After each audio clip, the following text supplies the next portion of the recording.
Hello everyone, welcome back to my channel. आज की इस वीडियो के अंदर हम बात करेंगे लाइफ टेबल के बारे में। पिछले क्लास में हम देखे थे पॉपुलेशंस के एट्रीब्यूट। पॉपुलेशंस क्या होता है? एक ग्रुप ऑफ सिमिलर स्पेसीज को हम बोलेंगे पॉपुलेशन। मान लीजिए एक ऑर्गेनिज्म है तो एक इंडिविजुअल है। मान लीजिए 500 ऑर्गेनिज्म बन गया सेम स्पेसीज की, हम उसको पॉपुलेशंस कहेंगे। तो इतने ऑर्गेनिज्म है, कोई भी पॉपुलेशंस को इंक्रीज या डिक्रीज करने के लिए क्या क्या फैक्टर होता है, जिसको हम बोलते हैं कि एट्रीब्यूट, है ना। तो एट्रीब्यूट के अंदर बार्थ आ जाएगा, बार्थ रेट आ जाएगा, यानी कि नाटालिटी, डेथ रेट आ जाएगा, यानी कि मोर्टालिटी, है ना। कोई भी पॉपुलेशन से बाहर जा रहा है, ई माइग्रेशन बोलेंगे। कोई दूसरा, है ना, ऑर्गेनिज्म दूसरे एरिया से आ रहा है तो उसको इमिग्रेशन बोलेंगे। पॉपुलेशंस की नंबर को इंक्रीज यानी कि इंक्रीज या डिक्रीज यानी कि ऑल्टर करने के लिए आपको ये सारे चीज़ें की ज़रूरत होता है। जैसे हमने पिछले वीडियो में बात किए थे, उसको एक बार जरूर चेक कर लीजिए। पॉपुलेशन इंक्रीज करने के लिए बार्थ जरूरी है एंड इमिग्रेशन जरूरी है, और डिक्रीज करने के लिए डेथ जरूरी है और इमिग्रेशन जरूरी है। उसके अलावा हम पॉपुलेशन एट्रीब्यूट के और एक चीज़ के अंदर ध्यान देंगे कि पॉपुलेशन की नंबर को अल्टर कर सकता है, वो होता है reproduction event and death rate, है ना। मोर्टेलिटी की रेट हम देखेंगे, यानी कि और एक पॉपुलेशन के अंदर फीमेल की नंबर कितना है, ठीक है ना, वो भी तय करता है कि पॉपुलेशन जो होगा इंक्रीजिंग होगा या डिक्रीज करेगा, ठीक है। तो उस सारे चीज़ों को हम लाइव टेबल के अंदर देखेंगे। देखिए, कोई भी पॉपुलेशन के अंदर पॉपुलेशन रिप्रोडक्शन इवेंट, है ना, क्योंकि रिप्रोडक्शन इवेंट में मान लीजिए कोई एक पॉपुलेशन से पैदा तो बहुत ऑर्गेनिज्म हो रहा है, लेकिन रिप्रोडक्शन एज ग्रुप होने से पहले यदि उनका डेथ हो रहा है, ठीक है ना, तो इसलिए एज स्पेसिफिक जो डेथ रेट है उसको स्टडी करना भी बहुत जरूरी है, ठीक है। तो इसलिए रिप्रोडक्टिव एज ग्रुप तक तो नहीं जा पा रही है, तो अगली जनरेशन में पॉपुलेशन ग्रोथ करेगा कैसे, ठीक है। तो रिप्रोडक्टिव हेल्थ देखेंगे, यानी कि मान लीजिए बहुत सारा पॉपुलेशन है लेकिन इनफर्टिलिटी है, स्टेराइल पॉपुलेशन है, तो भी पॉपुलेशन ग्रोथ नहीं करेगा। तो रिप्रोडक्टिव हेल्थ को कंसिडर करना है, मोर्टेलिटी रेट कंसिडर करना है। ये सारे चीजों को हम लाइव टेबल के अंदर देखते हैं। लाइव टेबल क्या होता है? देखिए, लाइव टेबल क्या है? It is age specific summary for the mortality rate on cohort individual. यानी कि मान लीजिए बड़ा सा पॉपुलेशन के अंदर जो छोटा एरिया को हम ले रहे हैं उसको हम बोलते हैं कोट, है ना।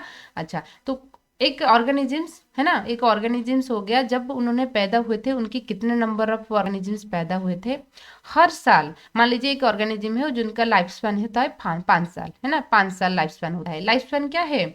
पैदा होने से लेकर नेचुरल डेथ होने के टाइम पीरियड ड्यूरेशंस को हम बोलते हैं लाइफ स्पैन। जब पैदा हुआ और नेचुरली जब डेथ हुआ, उस चीज़ों को हम लाइफ स्पैन बोलते हैं। डिफरेंट ऑर्गेनिजम्स की लाइफ स्पैन जो होता है अलग अलग होता है। जैसे क्रो का होता है 15-16 साल होता है। अब क्या, पैरोट तोता जो हो गया ना, 150 ईयर होता है। और जो कछुआ होता है टोटल 300-350 ईयर के आसपास होता है उनकी लाइफ स्पैन। तो हर एक ऑर्गेनिजम्स की लाइफ स्पैन डिफरेंट होता है।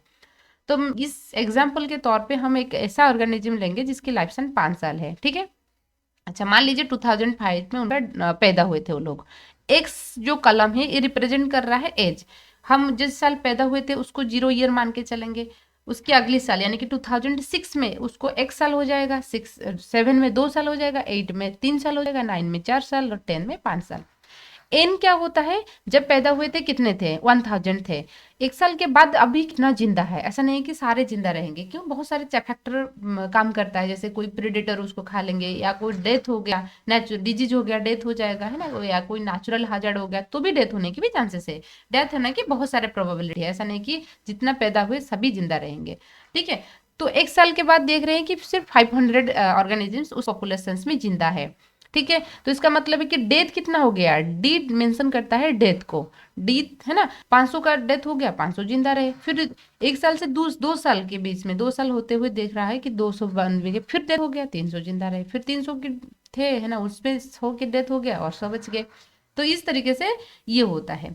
उसके बाद हम देखेंगे आई एक्स। आई एक्स क्या डिनोट करता है? एज स्पेसिफिक सर्वाइवल रेट, यानी कि 1 साल में कितने रेट है सर्वाइबिलिटी की, 2 साल में कितना रेट है सर्वाइबिलिटी की, 3 साल की सर्वाइबिलिटी की रेट। 1 साल में हम बात करेंगे आई एक्स, 1 साल में सर्वाइबिलिटी की रेट कितना है, 2 साल में सर्वाइबिलिटी की रेट कितना है, 3 साल में सर्वाइबिलिटी की रेट कितना है। उसको कैसे कैलकुलेट करेंगे? देखिए, तो एन एन होता है नंबर ऑफ पॉपुलेशन, यानी कि जब पैदा हुए थे तो total initial number of population जो होता है वो एन होता है, ठीक है ना, कैपिटल एन।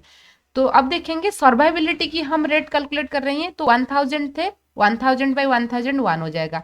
फिर हम देखेंगे 500 अभी सर्वाइव कर रहे हैं, 500 डिवाइडेड बाई 1000, यानी कि small n by capital N. आप ये तो स्मॉल एन हो गया डिवाइडेड बाय कैपिटल एन, यानी कि एन 1000 है तो 500 डिवाइडेड बाय 1000 1.5 हो गया। फिर 300 डिवाइडेड बाय 1000 तो 0.3 हो गया। ठीक है, कैसे कैलकुलेट करना है तो इस तरीके से आप कर सकते हो। फिर 200 डिवाइडेड बाय 1000 तो 0.2 हो गया। अच्छा, बी एक्स क्या होता है, देखिए बी एक्स क्या है ना, आपकी एज स्पेसिफिक बर्थ रेट, जितना ऑर्गेनिजम्स रहते हैं वो कितना बच्चा प्रोड्यूस करते हैं। ठीक है, अच्छा तो फोकस कीजिए पहला पहला को, है ना, पहला ये कॉलम को जीरो लिखा है और आखिरी वाला वो भी जीरो है। क्यों? क्योंकि ऐसा तो नहीं होता है ना कोई ऑर्गेनिज्म पैदा हुआ और इमीडिएटली रिप्रोडक्शन करना स्टार्ट कर लेगा, ऐसा नहीं है ना। तो पैदा होने के बाद मान लीजिए उनकी जो रिप्रोडक्शन जो मैच्योरिटी है, यानी कि रिप्रोडक्टिव एज ग्रुप 1 साल के बाद आएगा। तो इसलिए प्री रिप्रोडक्टिव एज ग्रुप में जीरो है, कोई भी बच्चा पैदा नहीं हो रहा है। और पोस्ट रिप्रोडक्टिव है ना, यानी कि ओल्ड एज में तो भी बच्चा पैदा नहीं करेंगे ना, तो इसलिए वो भी जीरो है। तो बीच वाला जो हो गया उस रेट में वो रिप्रोड्यूस कर रही हैं, ये आपको क्वेश्चन में दे देगा, है ना। अच्छा, क्यू एक्स क्या होता है? क्यू एक्स जो है आपकी एज स्पेसिफिक डेथ रेट होता है, यानी कि जो डेथ है यहाँ पर हमने डी लिख लिया है ना, हर एक एज के अंदर कितने स्पीड में डेथ हो रहा है ना, उसको हम क्यू एक्स मान के चलेंगे। देखिए क्यू एक्स आपसे कैसे निकालोगे, स्मॉल ये डी बाय स्मॉल एन, यानी कि उसको कैलकुलेट करेंगे। पहले साल देखिए 500 की डेथ हुआ था आउट ऑफ द 1000 तो 0.5 हो गया। दूसरी साल से देखिए 200 लोगों का डेथ हुआ था आउट ऑफ द 500 तो 200 बाई 500 तो 0.4 हो जाएगा, है ना। 2 साल की जब हुए, इस साल को देखिए 100 की डेथ हुआ था आउट ऑफ द 300 लोग थे, 100 की डेथ हो गया तो 0.3 हो गया। 100 लोगों का डेथ हुआ था आउट ऑफ द 200 तो हो गया कितना, 0.5 हो गया। फिर 50 की डेथ हुआ था, तो इस तरीके से आप कैलकुलेट करोगे। उसके बाद हम कैलकुलेट करेंगे net reproductive rate. Net reproductive rate आप कुछ नहीं करना है, आई एक्स को बी एक्स यानी कि रिप्रोडक्टिव रेट के साथ बस मल्टीप्लाई करना है। पहला एंड आखिरी वाला तो जीरो आएगा क्योंकि बी एक्स जीरो है। बीच वाला देखिए 0.5 इंटू 2 1 हो गया, है ना, ये हो गया। ये आपका 2.7 निकल रहा है। ठीक है, अच्छा ये जो आर नॉट है नेट रिप्रोडक्टिव रेट, ये हमको बताता है कि पॉपुलेशन क्या है ना। यदि उनकी वैल्यू 1 आएगा तो इसका मतलब कि स्टेबल पॉपुलेशन है, ना तो इंक्रीज हो रहा है ना तो डिक्रीज हो रहा है। यदि आपका लेस देन 1 आ रहा है इसका मतलब है कि पॉपुलेशन इंक्रीजिंग है, यदि मोर देन 1 आ रहा है इसका मतलब है कि पॉपुलेशन इंक्रीजिंग है। ठीक है, तो ये थे, आप वहां से पता लगा सकते हो। अब देखेंगे लाइव टेबल की एप्लीकेशंस क्या रहेगा। इकोलॉजी पॉइंट ऑफ व्यू से हम बात करेंगे। यदि हम यहाँ पर क्या देख रहे हैं, एज स्पेसिफिक मोर्टेलिटी देख रहे हैं, हर एक एज ग्रुप के अंदर कितने आदमी की डेथ हो रहा है, ये चीज हम देख रहे हैं।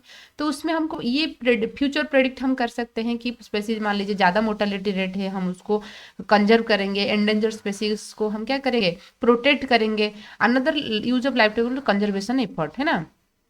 It gives idea about the age specific summary in the of the mortality rate of a populations. तो पॉपुलेशन साइज को हम स्टडी कर सकते हैं। दूसरा चीज ये होता है जो इंश्योरेंस कंपनी होता है, लाइफ इंश्योरेंस की जो कंपनी है, वो लोग भी लाइफ टेबल को स्टडी करते हैं वहां से, ताकि वो प्रीमियम फिक्स कर सकते हैं, उनकी जो इंटरेस्ट रेट है वो उसको फिक्स कर सकते हैं। ठीक है, और इकोलॉजी में एप्लीकेशन वही है कि यदि हमको पहले से पता लग जाएगा इस रेट में डेथ हो रहा है तो हम उसको प्रोटेक्ट कर सकते हैं। ठीक है, तो आई होप आपको लाइव टेबल के बारे में और इस प्रॉब्लम के बारे में आपको पता लग जाएगा। और यहाँ पर ये जो नोट्स है ना, जो हर एक कलम के अंदर आपको कैसे लिखना है, कैसे कंपोनेंट्स ऑफ जो लाइव टेबल के जो कंपोनेंट है कैसे कंस्ट्रक्ट करोगे, ये चीज थोड़ा आप स्क्रीनशॉट ले सकते हो। एक लाइव टेबल को कंस्ट्रक्ट करने के लिए आपको कंटिन्यूसली बर्थ रेट और हर एक ईयर के अंदर कितना आदमी की डेथ हो रहा है उसको स्टडी करना है, डेथ रेट, है ना। फाइनली रिप्रोडक्टिव आउटपुट हमको निकालना है। पहला कलम में आपको एक्स, जैसे कि मैंने आपको बताई थी कि इंटरवल रहेगा। दूसरा कलम जो रहेगा आपकी कितने आदमी जिंदा रह रही हैं। तीसरा जो होता है कितना डेथ हो रहा है। चौथा जो होता है एज स्पेसिफिक, हर एक एज ग्रुप में कितना जिंदा रहे इसके बारे में देखेंगे।